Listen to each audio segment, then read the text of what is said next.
नमस्कार, आप देख रहे हैं TV9 राजस्थान। मैं हूं अमरीश श्रीवास्तव। 8 PM शो झालावाड़ वसुंधरा राज्य के गढ़ के रूप में जाना जाता है, जो कि पूर्व मुख्यमंत्री रही हैं।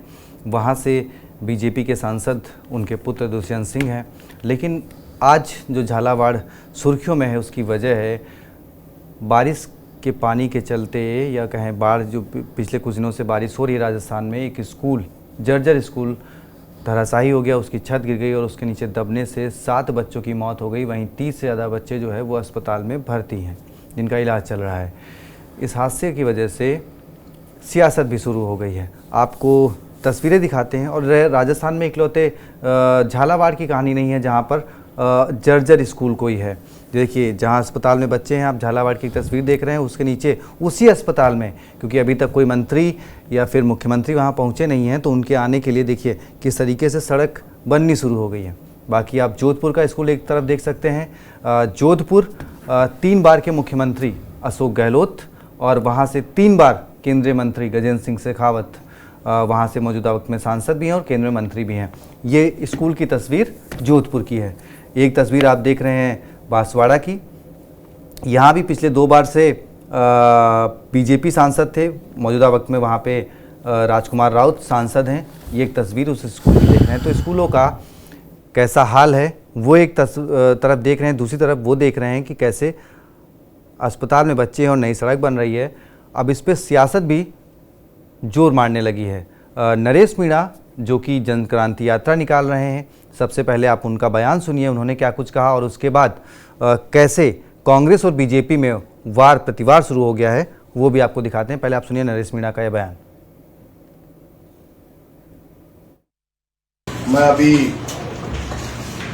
जन क्रांति यात्रा की शुरुआत मैंने की थी आज, पर एक बहुत ही दुखद घटना हमारे मनोहर थाना में घटी है। एक सरकारी स्कूल में बच्चे पढ़ने गए थे और वो सरकारी बिल्डिंग के गिर जाने से कई हताहत हुए हैं, कई घायल हैं। मैं उनके परिजनों से उनसे मिलने, घायलों के हालचाल पूछने घटनास्थल पर जा रहा था, लेकिन लॉ एंड ऑर्डर का हवाला देते हुए पुलिस अफसरों ने मुझे यहाँ टोल पर रोका है। मैं सब बच्चों के, घायलों की माननीय मुख्यमंत्री जी से आग्रह करूँगा कि जितना जल्दी हो सके, जितना उन परिवारों की, बच्चों की मदद की जाए। मैं भी ये नहीं चाहूँगा कि वहाँ किसी तरह का मेरे जाने के बाद कोई लॉ एंड ऑर्डर की दिक्कत आए, क्योंकि अभी सबसे ज़्यादा ज़रूरी ये बात की है कि जो बच्चे अभी भी अगर वहाँ कोई किसी तरह का दिक्कत आ रही हो, तो सबसे पहले हम सबका ये फर्ज बनता है कि जो जितने जान हम बचा सके, जितने लोगों की सरकार प्रशासन जान बचा सके। अभी कोई अन्य प्रतिक्रिया ना देते हुए मेरा सभी से, तमाम लोगों से आग्रह है कि अभी बच्चों को निकालने में प्रशासन की मदद अभी करें, सहयोग करें, क्योंकि पहले बच्चों को सेव करना और उसके बाद सरकार क्या मदद करती है। मैं सरकार से चाहूँगा कि ये सिस्टम की खराबी है।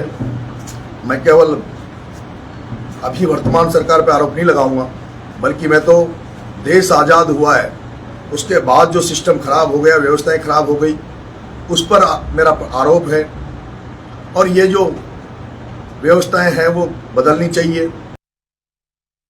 मुझे अभी आपके द्वारा ही ज्ञात हुआ है, बिल्कुल मैं इस बात को अभी पता करता हूं कि किन कारणों से हुआ है। मुझे जहां तक कि पिछले कांग्रेस काल जो रहा है, उस कांग्रेस काल का भ्रष्टाचार है, जिसमें जिस प्रकार के काम हुए हैं वो देख ही रहे हैं हम लोग। किस प्रकार के रोड के काम हुए, किस प्रकार के ब्रिज के काम हुए हैं। जो काम अति आवश्यक थे, वो उन कामों में भी इन्होंने गड़बड़ियां कर दी और स्कूल जैसी बिल्डिंग में भी इन्होंने कोई कमी छोड़ दी। नुकसान है, तो ये मैं मानता हूं कि इनकी खामियां हैं जो धीरे धीरे सामने आ रही है। कांग्रेस काल में जो भ्रष्टाचार है वो खुल के सामने आ रहा है धीरे धीरे। तो इन पर जांच होगी और जो भी संबंधित, इससे संबंध रखने वाले जो लोग थे, बनाने वाले, बनने अधिकारी से लेकर ठेकेदार तक, उन सब पर कार्रवाई होगी। मुझे पूर्णतः इसका विश्वास है। बीजेपी वालों का दिमाग खराब हो गया, शर्म नहीं आती। 2 वर्ष से बीजेपी वाले क्या गट्टे खेल रहे हैं क्या? इस स्कूल के लिए जब ये शिक्षा मंत्री मदन दिलावर वहाँ गए थे तो वहां पे लोगों ने इकट्ठे होकर कहा था साहब ये बिल्डिंग गिर रही है, आप इस बिल्डिंग को ठीक करवा दो। 100 करोड़ रुपए आपने आईफा में दिए चिकन मटन और शराब पार्टी करने के लिए, आप उस 100 करोड़ रुपए राजस्थान के स्कूलों को ठीक करने के लिए दे देते। शर्म नहीं आती? ऊपर मुंह कर करके बोल रहे हो, क्या कांग्रेस करते रहते हो दिन भर? पूरे हिंदुस्तान की सरकार दे दी, राजस्थान की सरकार दे दी, राजस्थान का मुख्यमंत्री भजनलाल शर्मा, शिक्षा मंत्री मदन दिलावर भारतीय जनता पार्टी के हैं। शर्म नहीं आती? कोई विधायक बोल रहा है, पाप लगेगा? ठाकुर जी इलाज कर देंगे। वो सुदर्शन चक्रवाल का सुदर्शन चल गया ना, इलाज हो जाएगा। जिनके बच्चे मरे हैं उनकी आत्मा से जाकर पूछो, उनकी आत्मा रो रही है, खून के आंसू रो रहे हैं लोग। अभी जाएगा ना मुख्यमंत्री, शिक्षा मंत्री, उनको जाना चाहिए। शिक्षा मंत्री के लिए तो मैं कहूंगा लोगों को पकड़ लो वहां पे और मुख्यमंत्री को बुलाओ। आज तो जाना ही पड़ेगा मुख्यमंत्री को, जाना ही पड़ेगा। क्यों नहीं जाएंगे मुख्यमंत्री? ड्यूटी है आपकी। 2 साल से आप सिर्फ लड्डू पेड़े खा रहे हो, मजे कर रहे हो। दाल बाटी चूरमा खाने के लिए हेलीकॉप्टर लेकर जाते हो, क्यों नहीं जा रहे इनको हेलीकॉप्टर लेके? जाओ वहां पे जाकर बात करो लोगों से। अब दो 1-1 करोड़ रुपए उन बच्चों को, किसकी गलती से डेथ हुई? अरे हर 3 महीने में मॉनिटरिंग मीटिंग होती है, सरकार बीजेपी की है, हर 3 महीने में रिपोर्ट पेश होती है। इतनी स्कूलें रहने लायक है, पढ़ने लायक है, बाकी सब खराब है। आपने 400 स्कूलें बंद कर दी जिनकी अच्छी अच्छी बिल्डिंग थी, और ये कह के बंद कर दी कि यहाँ पे 50 बच्चे हैं, यहाँ पे 100 हैं, यहाँ पे 150 है, कम है। नफे नुकसान से नहीं चलती सरकार। यदि सरकारी स्कूल में कम बच्चे हैं तो भी बंद नहीं की जाती। हमने स्कूलें खोली, इन्होंने बंद कर दी। हमने दूध चालू किया, दूध बंद कर दिया सरकारी स्कूलों का। मिड डे मील बंद कर दिया इन्होंने, किताबें बंद कर दी। हम बच्चों को ड्रेस देते थे 2 यूनिफॉर्म, वो बंद कर दी। दे क्या रहे हैं? मौत दे रहे हैं। अरे 100 करोड़ रुपए आईफा में दे दिए तो इन स्कूलों को ठीक करने के लिए देते ना। वो हमने दिए क्या आईफा में? क्यों दिया आपने? क्यों लगा रहे थे ठुमके 2 दिन तक? बड़ी स्कॉच चल रही थी वहां पे, मजे कर रहे थे, नहीं कर रहे थे क्या? मैं चैलेंज से कह रहा हूं। वहां शराब परोसी गई है, चिकन मटन परोसा गया है।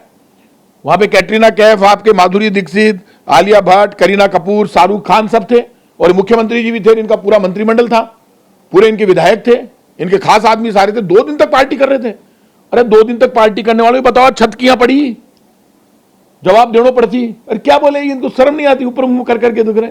ज्यादा करेंगे ना ऊपर, वो ठाकुर जी का न्याय बहुत भारी है, इलाज कर देंगे। तुम्हें सत्ता दी है तो सत्ता तो छीनेंगे, तुम्हें पाप और लगेगा। तो आपने सुना बाल मुकुंद आचार्य कि भाई कांग्रेस के टाइम का भ्रष्टाचार है। जवाब में प्रताप सिंह कचरियावास ने पलटवार किया। वैसे आपको बता दें, राजस्थान में एक चीज़ बड़ी बेहतर है कि वहाँ पे पिछले 30 सालों से हर 5 साल में परिवर्तन वाली सरकार आती है। यानी अगर स्कूल जर्जर थे तो वो कोई नए नवेले नहीं थे या फिर हाल फिलहाल के नहीं थे।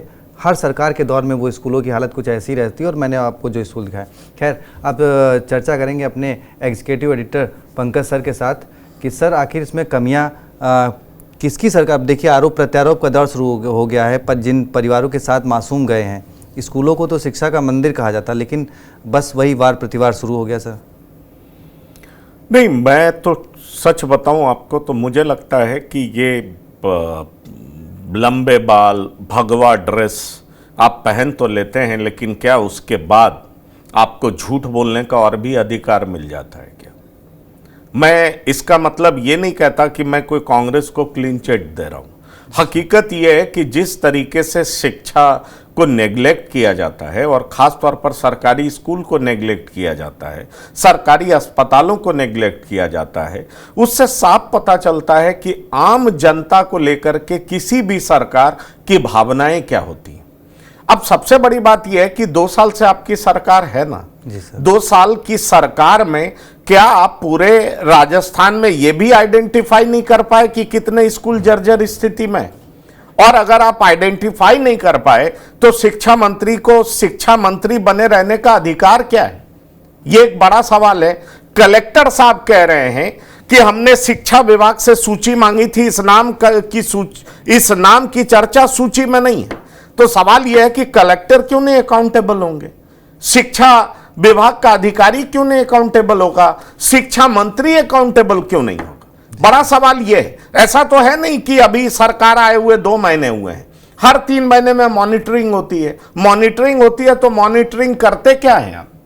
देखिए अम्बेश, एक बात मैं बताना चाहूंगा कि गरीबों के बच्चे, गरीबों की जिंदगी, उसको लेकर के कोई सरकार बहुत संजीदा नहीं दिखाई पड़ती।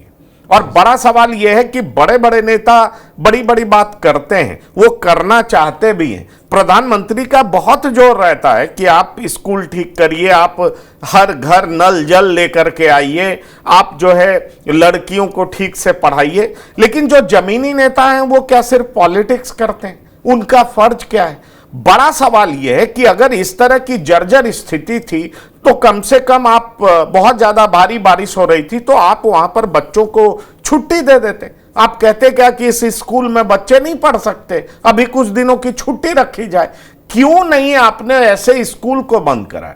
और इतनी मौतें हुई हैं, 7 बच्चे मर चुके हैं, 8 से 10 बच्चे जिंदगी और मौत से जूझ रहे हैं और तकरीबन 30 घायल हैं। आखिर इसके लिए कौन जिम्मेदार है? कौन जिम्मेदारी लेगा इसके लिए? ये बहुत बड़ा सवाल है। और मैं पूछना चाहता हूं सरकार से, शिक्षा मंत्री से, और लोग भी यही पूछ रहे होंगे कि कब तक आप ये कहते रहिएगा कि अकबर महाराणा प्रताप महान में ज्यादा वो मैं वही कह रहा हूं कि आप कहते रहिएगा कांग्रेस की सरकार थी, कांग्रेस के शासन में ये हुआ, कोई ठेकेदार बचेंगे नहीं। अरे बचेंगे नहीं तो आप 2 साल से क्या कर रहे थे? आपने क्या 2 साल से मॉनिटरिंग नहीं की? आपने क्या 2 साल से निरीक्षण नहीं किया? अगर करप्शन हुआ तो आप 2 साल में पकड़ा क्यों नहीं?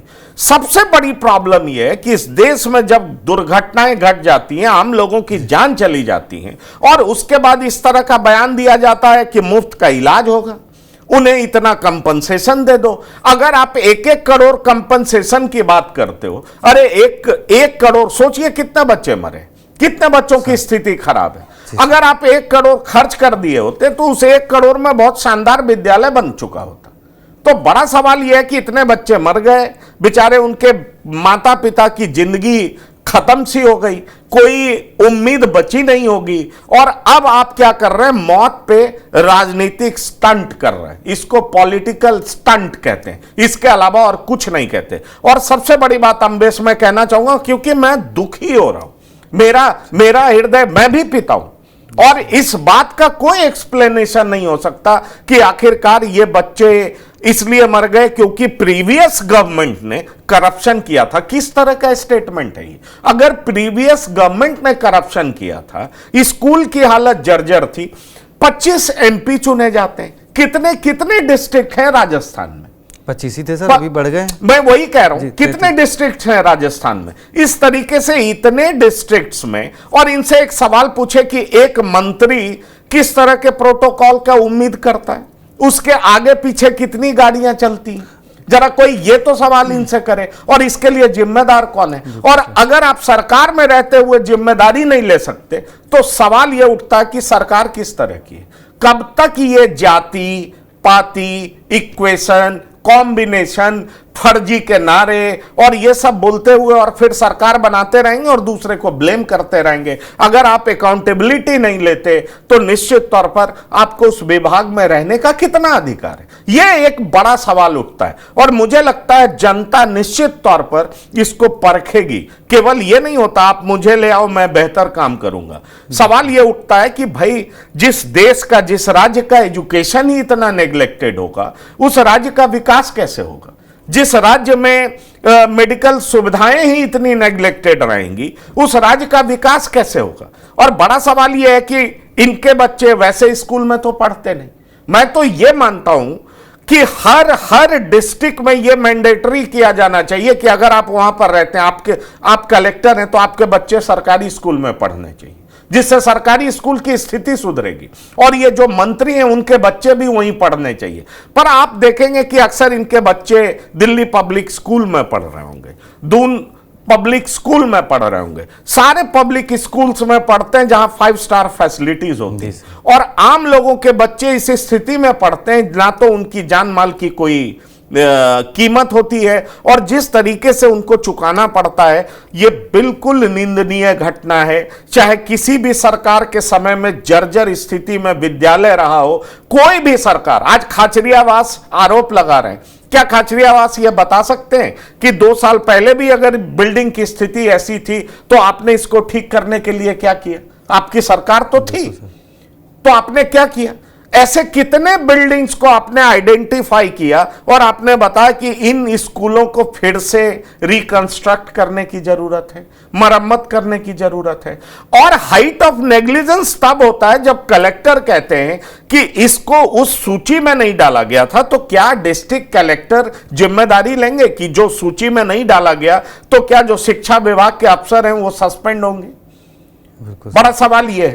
तो सवाल यह है कि जब जहां कहीं भी आप ये देखेंगे कि जहां कहीं भी आपको अगर यह दिखेगा कि जिम्मेदारी फिक्स नहीं होती, अकाउंटेबिलिटी फिक्स नहीं होती, वहां बड़ा आसान होता है, आप स्टेटमेंट देके बच जाते हैं। इसी देश में लाल बहादुर शास्त्री भी थे ना, रेल एक्सीडेंट हुआ, उन्होंने रिजाइन कर दिया।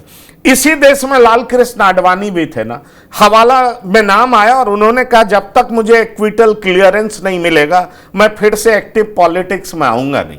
तो सवाल यह उठता है कि इस तरह की मापदंड सेट करने वाली पार्टियां, चाहे कांग्रेस हो चाहे बीजेपी हो, आज कहां दिखाई पड़ रही है, कहां वो अपना चेहरा दिखा पा रही है और किस स्तर पर बात कर रही है। सवाल यह, आप खूब करिए, सड़क पे मीट मत बेचो, बहुत बढ़िया, ये आपको करना चाहिए, आप करिए, क्योंकि किसी के भी आस्था पे चोट नहीं पहुंचना चाहिए, मैं भी इस बात का समर्थक हूं। पर क्या शिक्षा मंदिर नहीं है? क्या शिक्षा से किसी विद्यार्थी का सर्वांगीण विकास नहीं होता? क्या बिना शिक्षा का कोई इंसान पूर्ण हो सकता है क्या? अगर शिक्षा ही नहीं होगा और विद्यालय में प्रॉपर बिल्डिंग ही नहीं होगा, समुचित शिक्षक ही नहीं होंगे, व्यवस्थाएं ही नहीं होंगी, तो फिर इस तरह का काम क्यों करते हैं? और सवाल यह है कि हम लोग कहते हैं अमृत काल में, कहते हैं ना, और हम 4th लार्जेस्ट इकोनॉमी भी क्लेम करते हैं। बड़ा सवाल यह है कि क्या ये हम क्लेम करते हैं, और ये बड़ा अचीवमेंट है हमारे सरकार का, इसको भी हमें इग्नोर नहीं करना चाहिए। सरकार उन लोगों को घर दे रही है, केंद्र सरकार, जिनके पास घर नहीं था। हमने दिल्ली में कई लोगों को देखा है, आवास मिला है और लोगों को मिला है, और सरकार लोकसभा चुनाव में इसको प्रचारित भी कर रही थी। पर एक तरफ आप जो गरीब हैं उनके लिए आप घर दे रहे हैं, पक्का मकान दे रहे हैं, इंदिरा आवास योजना के तहत घर दे रहे हैं, और दूसरी तरफ आप क्या कर रहे हैं? आप क्या कर रहे हैं? तो विद्यालय जर्जर है, और ऐसा जर्जर है कि बारिश होती है तो उसमें ढह जाता है विद्यालय, बच्चे वहां पढ़ने जाते हैं, 8 लोग 7 लोग मर चुके होते हैं, कई लोग इस तरह से घायल होते हैं कि जिंदगी और मौत से जूझ रहे होते हैं, और उसके बाद आप पॉलिटिकल स्टेटमेंट देते हैं।